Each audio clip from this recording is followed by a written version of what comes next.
आज की पहली न्यूज़ से शुरू करते हैं। तो पहली न्यूज़ हमारे सामने है the Nobel prize in physiology and medicine 2021। ये मिला है डेविड जूलियस और एडम पार्टीप्यूटिन।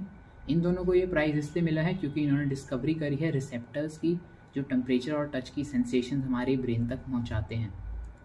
तो बेसिकली जो भी ये सेंसेशंस होती हैं टेम्परेचर और टच की, ये एक मैकेनिकल स्टिमुलस होती हैं और हमारे जो ब्रेन है वो इलेक्ट्रिकल स्टिमुलस को डिटेक्ट करता है। तो इसी मैकेनिकल स्टिमुलस को कन्वर्ट करना है इलेक्ट्रिकल स्टिमुलस में ताकि हमारा ब्रेन इसे डिटेक्ट कर पाए। और ये वाली कन्वर्जन जो है इसी को एक्सप्लेन किया है इन दोनों साइंटिस्ट ने। तो बेसिकली जो रेड चिली होती है उसमें एक कंपाउंड होता है कैप्सिसिन, और यही कैप्सिसिन इसकी हॉट और बर्निंग प्रॉपर्टी के पीछे का रीज़न है। हम जब कहते हैं कि हमने चिली खाई है तो हमारी जीभ जल जाती है, तो उसके पीछे यही कारण है। तो बेसिकली इन्होंने क्या किया, इन्होंने एक डीएनए की लाइब्रेरी पहले क्रिएट की जिसमें बहुत सारे डीएनए सेगमेंट्स थे। फिर उन्होंने बहुत कड़ी रिसर्च के बाद वो particular DNA segment find out कर लिया जिसकी वजह से जो कैप्सिसिन सेंसिटिविटी हमारी बॉडी में आती है।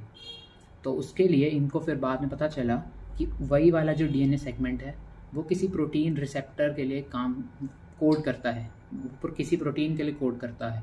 और बेसिकली वो प्रोटीन कुछ नहीं था, एक आयन चैनल था जिसे इन्होंने TRPV1 नाम दिया।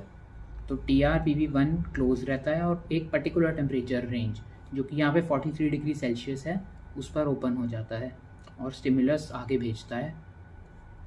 ऐसे ही मैकेनिकल स्टिमुलस के केस में भी इन्होंने यही किया, बहुत सारे डीएनए सेगमेंट्स पहले कलेक्ट कर लिए, फिर धीरे धीरे एक को साइलेंस करते गए, उसमें देखा कि तब भी मैकेनिकल स्टिमुलस पे वो रिस्पॉन्स दे रहा है। फिर दूसरे को किया, तब भी देखा कि वो मैकेनिकल स्टिमुलस को रिस्पॉन्स दे रहा है। ऐसे करते करते जब वो 72nd सेगमेंट पे पहुंचे, डीएनए सेगमेंट पे, जब उस वाले डीएनए सेगमेंट को उन्होंने साइलेंस कर दिया, तब उन्होंने देखा कि mechanical stimulus was not getting perceived. This means कि जो 72nd सेगमेंट था वही रीज़न था प्रोप्रियोरिसेप्शन या फिर प्रेशर की रिसेप्शन का।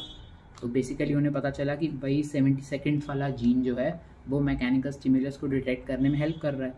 तो जो 72nd वाला वो जीन था वो ही किसी ऐसे प्रोटीन या फिर प्रोटीन वाले आयन चैनल के लिए कोड करेगा जो कि आगे आयंस की एंट्री को अलाउ करेगा और आगे स्टिमुलस को पहुंचाएगा। तो फिर उसी रिसेप्टर को नाम दिया गया पाइजो 1 और पाइजो 2। तो ये बेसिकली एक समरी है क्या दोनों डिस्कवरी हुई थी।